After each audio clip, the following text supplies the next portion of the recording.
Hi, welcome, I'm Louis, this is the Fool's Universe. Today I thought I would share a really good spread that I do when I get a new deck of cards. So I just recently got these tarot. I haven't opened them yet, so I'm curious to see what they're like. And I thought it would be the perfect opportunity to go through this spread.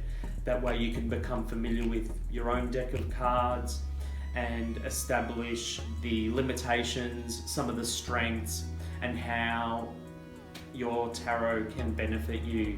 So we'll get pretty much straight into it. Let's have a look at these cards, and then I'm going to go through some more of those major arcana. So let's do it.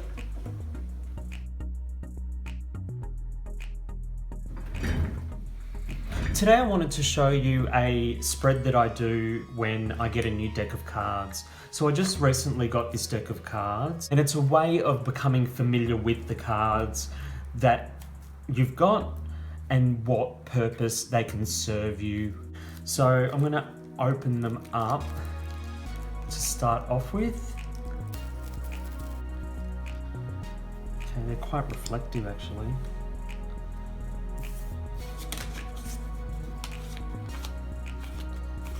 Okay, quite dark in tone and a little bit metallic almost. Okay, so first thing I'm going to do is I'm going to give them a bit of a shuffle and I'm going to cleanse them.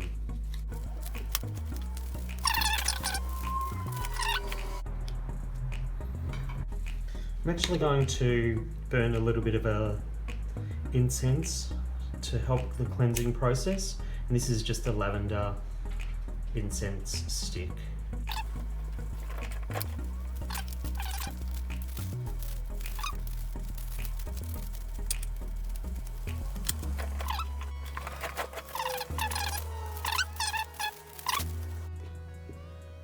Just going to cut those three.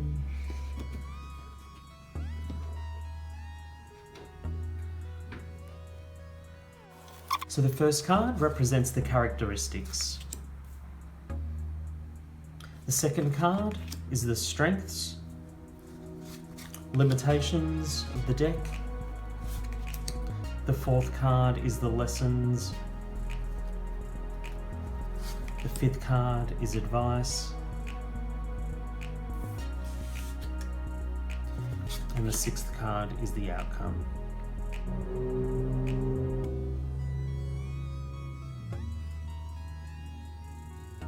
Okay, so I have my 6 cards. The first card represents the characteristics of the decks. What are the characteristics of the deck and how will they be supportive? So the first card is the 6 of Pentacles. So the 6 of Pentacles usually represents the material, things you can obtain. Sometimes it's referred to as money, but I prefer to refer to things that you can actually physically touch. The 6 usually represents persistence. You've come through some kind of a challenge, you're persisting, and this specific card in this deck is telling me that there is a generosity about this deck. Things brought to you or you giving back a positive outcome in the material. So that is the characteristics of the deck. So this is the strengths of the deck. So it's the second card. It is the 9 of Pentacles as well. So we've got Pentacles once again, which represents the material. So the strengths of this card, the 9 is about fruition. It's getting towards the end of the cycle. This woman is enjoying the things around her, enjoying the material about her. So the strength of this deck is enjoying those things that have been provided to you and embracing the positive things.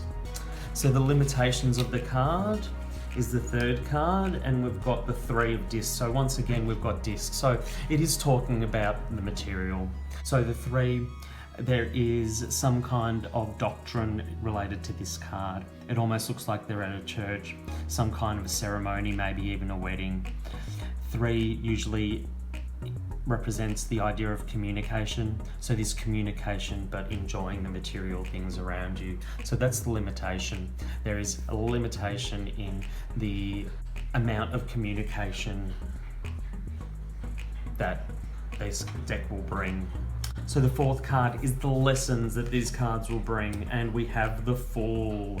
So the Fool, I personally believe that the Fool represents this youthfulness, this joy, this idea of being on an adventure, loyalty, whimsical, all of those kind of things which are a little bit on the naive side, but it's a pretty major arcana card. So it's interesting that that's fallen in position 4, which is about the lessons. The advice, okay, so the advice is the Death card. So death usually represents the end of a cycle, something pretty significant. So we've got 2 major arcana cards here, and this advice is saying that things are going to change, or things that will change. This deck will help me understand the changes that are going on around the readings that I do. So that's quite interesting there. And the outcome of reading these decks is the 5 of Wands. So the 5 of Wands, Wands represents the idea of action and actually getting things done. The 5 usually represents some kind of a challenge. So the outcome is there is going to be some kind of a challenge in order to achieve the things that you have in mind to actually do and get done. So that's a really simple spread that you can do to get used to your cards. What I'll do is, before I pack this up, I'll just jot this down, and then that way I can refer to it, and then when I'm doing a reading I can focus on a specific deck depending on the type of reading that I intend to do.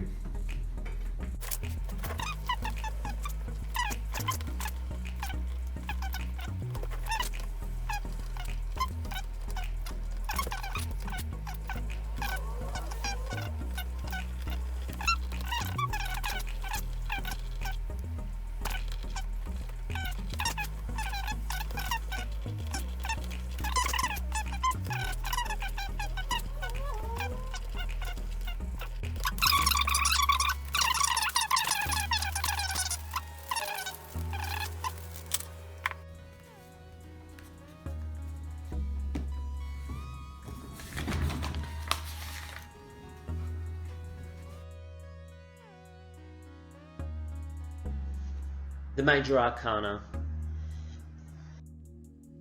Number 5 is the hierophant. The hierophant represents the idea of doctrines, about this knowledge that is passed down and our learning. He represents the idea of traditions, the idea of discipline, and the expectations that society has put on us through our elders. Number 6 is the lovers.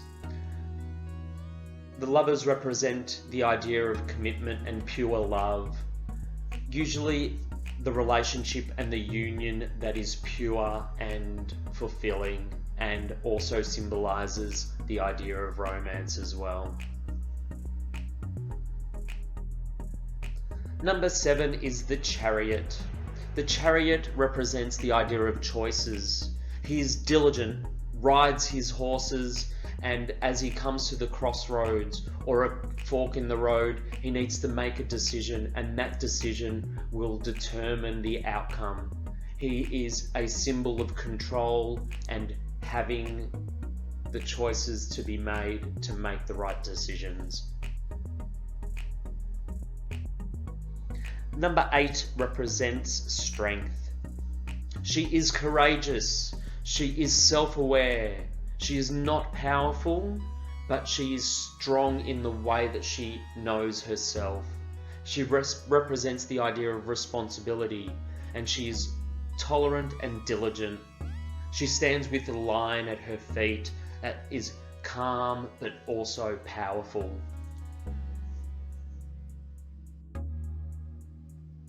The hermit is number 9. The hermit represents self-reflection, the idea of a kind of a soul search. He looks within and is quite withdrawn and comes across as being quite wise. He is mindful in what he communicates, but he is quite introverted as well.